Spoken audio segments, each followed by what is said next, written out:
জঙ্গলের গভীরে, যেখানে গাছেরা ফিসফিস করে গল্প বলে আর নদী তার প্রাচীন সুরে গান গায়, একটি বাঘ নিঃশব্দে অরণ্যের মধ্যে চলছিল। তার নাম ছিল বরুণ। গোধূলির আবছা আলো তার সোনালি চোখ ঝলসে উঠছিল, আর তার ডোরাকাটা দেহের নিচে শক্ত পেশিগুলো আন্দোলিত হচ্ছিল। এই ভূখণ্ডের সে ছিল নিরঙ্কুশ রাজা, যার পথ রুদ্ধ করার সাহস কারও ছিল না। কিন্তু আজ কিছু যেন ভিন্ন ছিল। বরুণ এক পা বাড়াতেই ঘাসে এক অস্বাভাবিক শব্দ উঠল। সে থেমে গেল, কান খাড়া করল। বাতাসে এক নিম্ন হিংস্র হিসহিসানি ভেসে এল।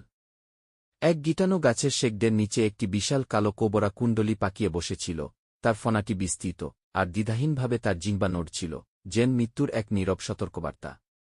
আমি লড়াই চাই না, বরুণ গম্ভীর স্বরে বলল, তার কণ্ঠ বজ্রের মতো গভীর। কোবরা, যার নাম নাগা, নডল না। তবু তুমি আমার সীমান্তের খুব কাছে চলে এসেছ, সে ফোঁস করে উঠল। এই শেকডের নিচে আমার ডিম রয়েছে। আমি তোমাকে এগোতে দেব না। বরুণ চোখ কুঁচকে তাকাল। তার লড়াইয়ের ইচ্ছে ছিল না, কিন্তু সে সহজে চ্যালেঞ্জ মেনে নেওয়ার মতোও ছিল না। সে আস্তে আস্তে গাছের চারপাশে ঘুরতে লাগল, তার শরীর উত্তেজনায় কঠিন হয়ে উঠল, নাগার দ্বিধাতা পরীক্ষা করতে চাইল। কিন্তু নাগা এক চুলও নড়ল না।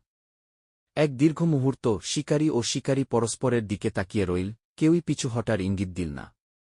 তারপর বরুণ ধীরে এক দীর্ঘশ্বাস ছাড়ল। তোমার সাহস প্রশংসার যোগ্য, সর্পরাজ, সে বলল। আমি অন্য পথ খুঁজে নেব।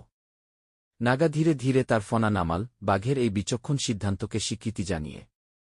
এই বন ছিল বিশাল, আর প্রকৃত শক্তি শুধু যুদ্ধ জয় নয়, কখন যুদ্ধ এড়িয়ে চলতে হয় তা বোঝার মধ্যেও নিহিত ছিল। এক শেষ দৃষ্টিতে বরুণ ছায়ার মাঝে অদৃশ্য হয়ে গেল। নাগা তাকিয়ে রইল, তারপর তার ডিমের চারপাশে কুণ্ডলী পাকিয়ে বসল। আপাতত বনের শান্তি বজায় থাকল।